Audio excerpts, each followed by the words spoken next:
Que vitória maravilhosa do Botafogo sobre o Fluminense, né.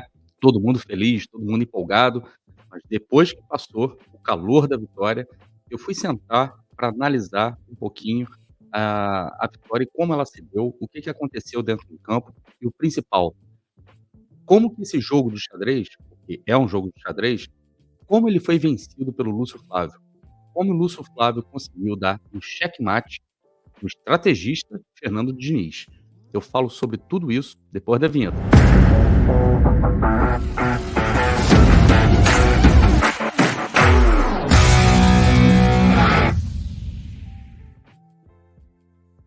Olá, helenos e helenas, eu sou Társilo Delfim, estou trazendo mais alguns minutinhos de RB para vocês aqui, para você que curtiu a vitória do Botafogo por 2-0 sobre o Fluminense, dormindo completamente isolado na liderança, 9 pontos de distância para o segundo colocado, Botafogo mais líder do que nunca e, mais importante, faltando apenas 12 rodadas para terminar o Campeonato Brasileiro. A euforia começa a tomar conta do torcedor alvinegro. Na verdade, volta a tomar conta do torcedor alvinegro, que a gente andou um pouco ressabiado, na verdade, muito desconfiado, depois de uma sequência muito negativa sob o comando do Bruno Lage. O Botafogo toma uma medida drástica, na verdade, os jogadores assumem uma responsabilidade, Lúcio Flávio assume o comando técnico do Botafogo com auxílio do Joel Carli, e no jogo de estreia dos dois, o Botafogo vence o Fluminense por 2-0. Eu vou falar para vocês um pouquinho de como se deu essa vitória, porque no meu entendimento foi um jogo de xadrez. Porém, antes de eu começar a falar sobre tudo isso aí, eu vou pedir para você aí que está assistindo a gente para deixar seu like agora, logo no começo, porque você sabe, o YouTube funciona assim, você deixa seu like e a plataforma entende que o conteúdo aqui é de qualidade e vai acabar distribuindo o nosso conteúdo para uma quantidade cada vez maior de pessoas. E para você que está chegando nesse momento aqui também, se inscreva na Rádio Botafogo.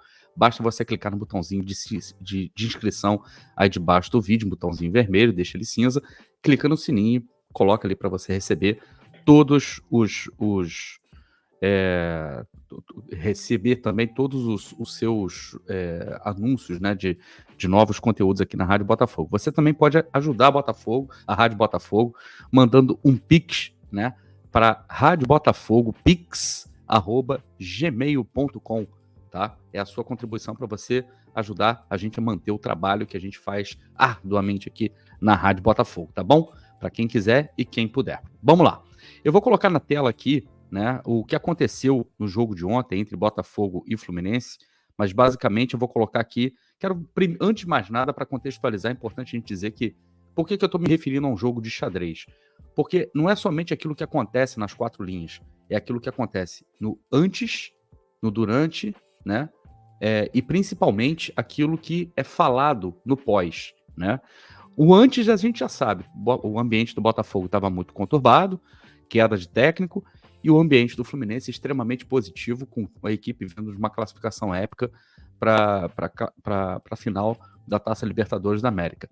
A torcida do Fluminense compareceu em peso, a torcida do Botafogo esgotou seus ingressos em 15 minutos.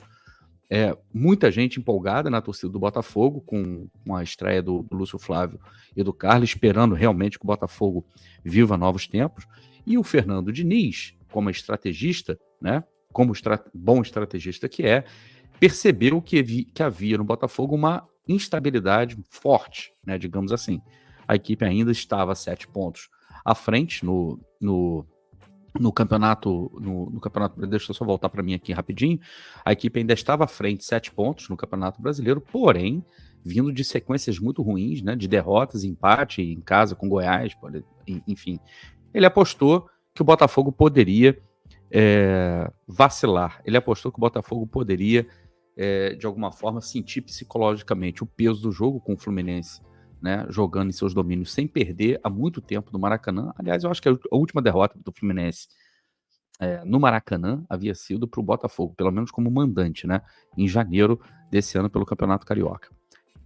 Então ele resolve mandar uma equipe extremamente ofensiva a campo. Vocês podem ver que eu estou compartilhando com vocês aqui o SofaScore. Ele entrou com uma formação de 4-1-3-2, né? Esse 4-1-3-2 ele alternava bastante de 4, às vezes também para 4-2-5, né? Por que vocês vão entender que eu falo isso? O Fluminense entrou com o Fábio, o Samuel Xavier, né? Tava voltando, Nino, Marlon, ele só poupou o Felipe Melo mesmo, e o Marcelo. O André, né, fazendo aquela saída de bola ali já conhecida, né, ele é uma espécie de um pivô defensivo. E o Ganso, aqui vocês estão vendo no SofaScore o Ganso posicionado mais à frente, num trio auxiliado com o John Arias e com o Keno. Na prática não foi muito isso que a gente viu, não. O que a gente viu muito mais acontecer foi um 4-2-5 com o Ganso jogando ao lado do André e alternando posição com o André, enquanto o John Arias e o Keno encostavam muito mais no ataque, junto com o John Kennedy, também espetado, o que fazia com que o Fluminense tinha 4 jogadores espetados em cima da defesa do Botafogo e uma saída apoiada por 6 jogadores, sendo 2 deles no meio.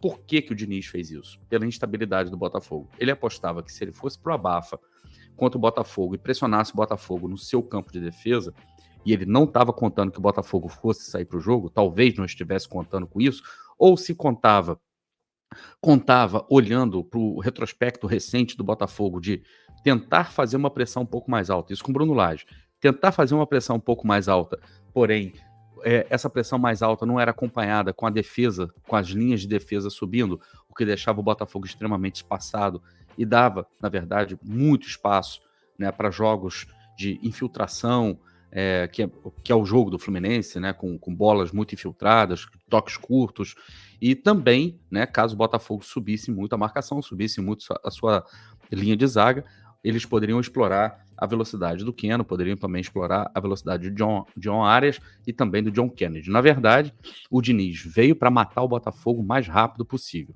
E o Botafogo foi a campo, o Lúcio Flávio colocou o Botafogo na escalação mais óbvia, mais clássica, mais tradicional que a gente podia ter, né? Que é aquela escalação que a gente chama de escalação default do Botafogo, muito, muito conhecida, muito repetida com o Luiz Castro, com sucesso com o Luiz Castro e não com tanto sucesso com o Bruno Lage. Então o Botafogo veio com o Lucas Perry, com o Di Plácido, voltando à lateral direita, o Adrielson, o Cuesta e o Marçal, o Tietê, o Marlon Freitas, o Júnior pela direita, o Júnior Santos pela direita, o Eduardo, o Vitor Sá pela esquerda, o Tiquinho Soares.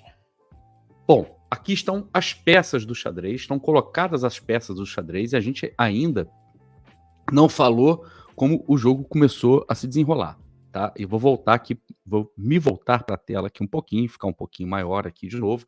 Vocês vão se lembrar que o Botafogo teve uma primeira chance de abrir o marcador com o Eduardo no lance de cruzamento do lado direito, né? O Júnior Santos ganha a bola em cima do Marcelo, leva no fundo, cruza para a área e o Eduardo cabeceia, o Fábio faz uma excelente defesa. No rebote, o Eduardo ainda cabeceia de novo, a bola sobra para o Tiquinho lá do outro lado, que chega um pouco atrasado. Esse já foi o cartão de visitas do Botafogo. Mas, além disso, o Botafogo continuou pressionando o Fluminense, com marcação alta, com pressão alta e com as linhas de defesa altas também. É isso que eu quero chamar a atenção, porque isso é uma coisa muito importante. O Fluminense que esperava abafar o Botafogo no começo do jogo, tomou o abafo, tomou o sufoco. Então, isso talvez o Diniz não esperava que fosse acontecer. O Diniz se preparou para pegar o Botafogo do Bruno Lage e encontrou o Botafogo do Luiz Castro revisitado com o Lúcio Flávio e com o Carlos. Então, não demora muito para o Botafogo abrir o marcador. E o Botafogo faz 2 gols, numa sequência muito rápida, com lances, inclusive, né, muito característicos dessa postura das duas equipes. O Lúcio Flávio, sabendo que o Fluminense deixa muitos espaços, principalmente do lado esquerdo, com o Marcelo, que já não tem mais a idade para ser um exímio marcador, e ele coloca o tanque, né, que é o Júnior Santos, que vinha mal psicologicamente, vinha mal realmente não conseguindo render nada, mas tem um detalhe extremamente importante na partida do Júnior Santos, que é a maneira como o Júnior Santos se porta dentro de campo, não guardando necessariamente posição fixa do lado direito. Tanto é que o primeiro gol do Botafogo, num lançamento esplendoroso do Tietê, mais uma partida esplendorosa do Tietê, que adora jogar bem contra o Fluminense, principalmente contra o Fernando Diniz, acha o Júnior Santos entrando pelo meio, penetrando na zaga do Fluminense pelo meio. Por quê? Porque ali o Tiquinho, ao sair, abre espaço. E o Júnior Santos entrou justamente no espaço. Essa troca de posição, de ataque ao espaço que o outro deixa, tá? É característica do Bruno Lage. Desculpa, do Luiz Castro. Com o Bruno Lage a gente havia perdido. Isso é uma coisa muito importante. E aí o Júnior Santos sai cara a cara com o gol, sai cara a cara com o Fábio, faz aquele golaço. Depois, né? E aí é bom a gente ressaltar. O que a gente espera de jogadores como Eduardo, por exemplo, que a gente vinha reclamando tanto? O Eduardo, jogando com o Bruno Lage, vinha jogando de uma forma bem diferente da maneira como ele atuava com o Luiz Castro e como a gente viu ele atuar ontem. Ontem a gente viu o Eduardo solto, sem guardar posição. A jogada do segundo gol, o Eduardo recebe na nossa intermediária, mas em vários momentos o Eduardo estava aberto na esquerda com o Vitor Sá trocando de posição com ele. Em outros momentos o Júnior Sá trocava de posição com o próprio Eduardo, ele aberto na direita. Por quê que isso acontece? Porque o Eduardo precisa receber a bola numa posição que lhe seja favorável, que a marcação não chegue sempre por trás e que ele consiga sempre dominar de frente. Agora, se chegar por trás, se ele chegar a dominar de costas, tem que haver um posicionamento dos jogadores no entorno dele que consigam fazer com que as jogadas fluam. E a gente não via isso acontecer com o Bruno Lage. Mas, com muita frequência, o Eduardo dominava a bola de costas e tinha sempre 2, 3 marcadores em cima dele, o que acabava anulando completamente as possibilidades do Eduardo criar alguma coisa, e a gente vinha sentindo muita falta disso. A queda do Botafogo vertiginosa passa muito por isso. E ontem, no segundo gol do Botafogo, fica muito clara a saída de bola do Botafogo pelo alto. O Eduardo domina a bola de uma forma linda, maravilhosa. Depois que ele domina a bola de uma forma linda, maravilhosa, ele precisa de 2 toques para colocar o Júnior Santos numa condição extremamente favorável para partir para cima da defesa do Fluminense, utilizando aquilo que o Júnior Santos tem de melhor, que é o drible em progressão, que é a velocidade dele, que é a dificuldade que os adversários vão ter para pará-lo. E é assim que é o jogo do Júnior Santos. Então, a jogada do segundo gol, você vê o que o Botafogo tem de melhor. O Eduardo fazendo aquilo que ele sabe de melhor, né, com muita técnica e muita velocidade. O Júnior Santos fazendo aquilo que ele tem de melhor, com muita arrancada, muito vigor físico.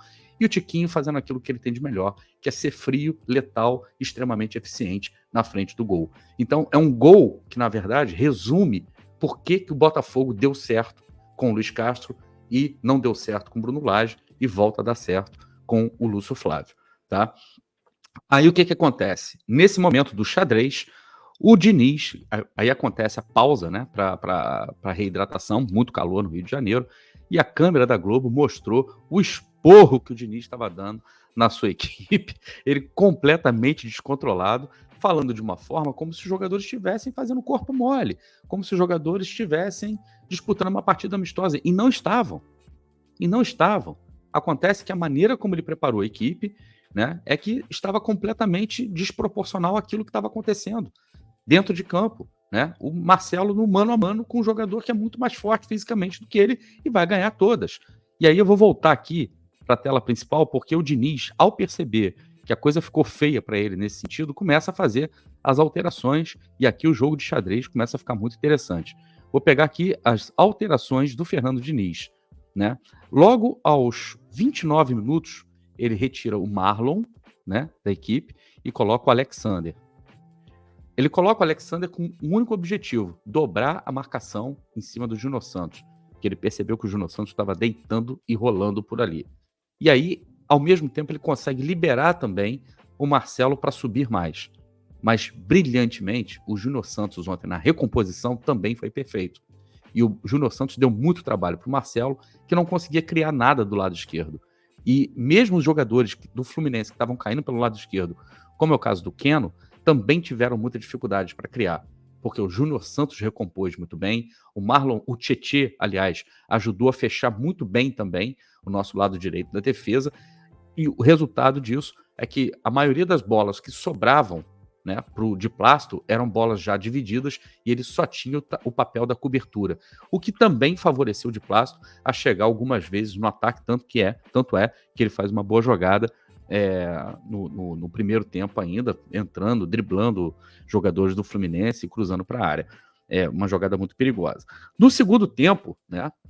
E detalhe, no primeiro tempo, 2 jogadores do Botafogo saem amarelados e 2 jogadores extremamente importantes. Tietê, que acaba ficando suspenso para o jogo contra o América Mineiro, e Marlon Freitas, 2 jogadores de contenção do Botafogo e de armação. Imagina você jogar com Marlon Freitas e Tietê amarelados contra um time como o Fluminense, com jogadores extremamente velozes e habilidosos. As chances desses jogadores tomar um cartão vermelho é muito grande. Então, nesse momento ali, o Lúcio Flávio decide correr um risco muito grande ao não retirá-los, por exemplo, no intervalo, mantê-los, né? Porém, entendendo que o Botafogo marca como sistema e não marca de forma individual. E também, pelo fato do time estar jogando muito mais compacto, a possibilidade de você interceptar bolas e de roubar bolas aumenta também consideravelmente, e os jogadores acabam também não chegando mais atrasados no lance, o que também diminui a possibilidade dos jogadores fazerem falta. É por isso que, mesmo amarelados, ele mantém esses jogadores em campo. E aí, no segundo tempo, né, ele coloca o Lima no lugar do Ganso, e a torcida do Fluminense vibra com isso, porque o Lima, teoricamente, fisicamente, está conseguindo render muito mais do que o Ganso, embora o Ganso seja infinitamente superior, tecnicamente falando. Depois ele entra com o Diogo Barbosa e tira o Keno. E por que com o Diogo Barbosa? Porque no momento que ele coloca o Diogo Barbosa, ele decide, né? O Diniz decide que o Diogo Barbosa vai ficar fixo na lateral esquerda, ele libera o Marcelo para se tornar o camisa 10, para se tornar o armador ali ao lado do Lima. Aí o Fluminense passa a jogar com um trio de meio de campo, com André, Lima e Marcelo. Né? Ele também faz uma alteração aos 73, e é aqui que eu quero chamar a atenção de vocês, porque aqui a coisa fica muito interessante. Ele tira o Marcelo, porque ele está vendo que o Marcelo já estava cansado e já não estava conseguindo criar mais nada, e coloca o Leonardo Fernandes, e coloca o Ioni Gonzalez no lugar do Samuel Xavier. Nesse momento aqui, meus amigos, ele vai para tudo ou nada, totalmente assim, tá perdido, né? Tá 2-0, já tá faltando o quê? 15 minutos para terminar o jogo, eu vou pro tudo ou nada. Ele abre mão de um lateral direito, e aí, nesse momento aqui, ele passa a jogar de uma forma extremamente ofensiva contra o Botafogo. O problema é que os jogadores mais técnicos que ele tem de armação já não estão mais em campo. Então, aqui ele está apostando no abafo. O que o Lúcio Flávio fez, né, como estratégia? Aos 60 minutos, vamos lembrar lá, ó, com 40, ele colocou o Lima. Com 64, ele coloca o Diogo Barbosa e tira o Keno. Aos 60 minutos, ele coloca o Gabriel Pires e tira o Tietê. Por quê? Já tá ficando perigoso, o Tietê também tá ficando sem gás, e o Tietê parece que reclamou de um desconforto no pubis. Ele coloca o Gabriel Pires fisicamente muito forte, porém, o Gabriel Pires não entrou, né, no seu melhor ritmo de jogo, e inclusive algumas bolas ali foram bem equivocadas, mas um jogador extremamente voluntarioso também. E para ocupar espaço no meio de campo, para brigar pela posse da bola, ajuda demais e recupera muitas bolas. Só que lembra daquela situação dos 73 minutos que ele coloca lá? Vamos lembrar aqui de novo que ele coloca o Léo Fernandes e o Ioni Gonzalez no lugar do Samuel Xavier e do Marcelo, ou seja, ele tira dois jogadores, tira os dois laterais, né, digamos assim, sendo que um deles estava jogando como meia, e coloca dois atacantes, né? O Botafogo, o Lúcio Flávio, responde também na mesma moeda. Ele coloca o Carlos Alberto pela direita, né, em cima do lateral esquerdo, que é o Diogo Barbosa, que a gente sabe não é lá essas coisas, não é uma Brastemp, né? E coloca também o Luiz Henrique, né, e tira o Júnior Santos, nesse caso. Então ele entra com o Carlos Alberto e o Luiz Henrique, né, extremamente importante, dois jogadores espetados, com gás renovado, em cima do Diogo Barbosa, que já vinha jogando no segundo tempo, em cima também do lado direito do Fluminense, que não tinha mais lateral direito. Então, isso aqui, inclusive, quase culmina num gol do Botafogo, numa jogada que o Gabriel Pires encontra o Luiz Henrique entrando cara a cara com o Fábio, que faz uma excelente defesa. O Marlon Freitas também perde um gol cara a cara com o Fábio, porque ele chega ele recebe um lançamento, uma jogada bonita pra caramba com o Di Plácido, que o Di Plácido coloca ele na frente, justamente nas costas do Diogo Barbosa. Por quê? Porque vai abrir espaço, porque o Fluminense ia ceder espaço, e o Marlon Freitas também acerta a trave, quase fazendo um golaço para o Botafogo. E para fechar o caixão do Fluminense mesmo, e aqui foi o checkmate, na minha opinião, o checkmate, é quando ele tira o Tiquinho, que já estava cansado, porque o Fluminense começou a crescer muito no jogo, principalmente pelo lado direito de ataque do Fluminense, e em cima do Marçal. Ele tira o Tiquinho, que já estava cansado e não conseguia mais repor, coloca o Hugo. Olha que coisa interessante. Vocês se lembram de já ter visto o Botafogo jogar com Hugo e Marçal ao mesmo tempo em campo? Nem o Luiz Castro havia feito isso. Nem o Luiz Castro. Ele coloca o Hugo como ala para reforçar a marcação do nosso lado esquerdo, e aí isso dá uma folga para o Marçal, e o Fluminense passa a ter um pouco mais de dificuldade de conseguir acionar os seus jogadores pelo lado direito, o Léo Fernandes, inclusive, e passa a ter mais dificuldade de conseguir levar perigo e chegar no fundo da zaga do Botafogo, pelo lado esquerdo. E se ele tira o Tiquinho Soares, o que acontece? O Botafogo vai jogar sem centroavante? Em tese, sim, mas todo mundo sabe a vocação ofensiva que o Hugo tem como lateral, e o Hugo tem essa característica de chegar muito à frente. E ele dá para o Carlos Alberto e para o Luiz Henrique a mobilidade que vai confundir completamente a defesa já estatelada do Fluminense. O Botafogo poderia, inclusive, ter ampliado o marcador, e essa formação manteve o Botafogo com muito gás no final do jogo, com muito poder de marcação, e o Fluminense simplesmente não consegue jogar, não consegue ameaçar o gol do Botafogo. E para fechar também, o Danilo Barbosa no lugar do Marlon Freitas, justamente para evitar a possibilidade de um cartão vermelho, e também pelo fato de que se você coloca o Hugo, né, que é um jogador baixo, você compensa isso com o Danilo Barbosa, que é um jogador alto. Você colocou o Hugo no lugar do Tiquinho, você vai perdendo a bola aérea. Você compensa colocando o Danilo Barbosa e tirando o Marlon Freitas para não correr riscos, né, de um cartão bobo, um cartão vermelho. Então, isso fecha o caixão do Fluminense, isso mostra que o Lúcio Flávio, na verdade, deu uma aula, né, de contextualização de pré-jogo e durante o jogo, que, aliás, era talvez a maior dúvida que a gente tinha com relação ao Lúcio Flávio, que não era só você colocar os 11 iniciais que o Luiz Castro utilizava, que tudo vai dar certo, não se trata somente disso. Obviamente que os jogadores têm também que assumir a sua responsabilidade em tudo aí que aconteceu, mas o mais importante foi o Lúcio Flávio e o Carli terem a leitura do que estava acontecendo em campo e, principalmente, conseguirem não reagir, mas provocar mudanças no jogo que deixaram o Fluminense completamente desconfortável, tiraram o Fluminense do seu ritmo de jogo, do seu estilo de jogo, e o Fluminense praticamente não leva perigo ao gol do Botafogo, talvez em um lance apenas, na minha opinião, em que o Fluminense consegue chegar com perigo, que foi aquela jogada em que o John Arias recebe a bola de frente para a nossa defesa, e é muito perigoso. John Arias não, foi o John Kennedy, que ele recebe a bola de frente para a nossa defesa, ele chuta, a bola desvia no Adrielson e bate na trave. Aquele ali foi o momento de mais perigo que o Fluminense levou para o Botafogo. Por que o Botafogo não correu riscos? Porque jogou muito compacto, como na época do Luiz Castro, porque o Botafogo tinha uma estratégia muito definida de aproveitar os espaços deixados pelo time adversário, e porque o Botafogo foi, mais uma vez, letal. Teve menos posse de bola, teve menos chutes ao gol, foi muito mais eficiente, 2-0 Botafogo, 3 pontos na conta e 9 pontos de vantagem sobre o Bragantino. Gostou desse conteúdo? Se você gostou, deixa aí o seu like, deixa seu comentário também, se você concorda, discorda, se você viu alguma coisa que eu não tenha visto, coloque aí nos comentários também, e eu volto a qualquer momento com mais alguns minutinhos de RB. Se inscreva aqui na Rádio Botafogo também, não se esqueça, tá bom? Um grande abraço, tchau!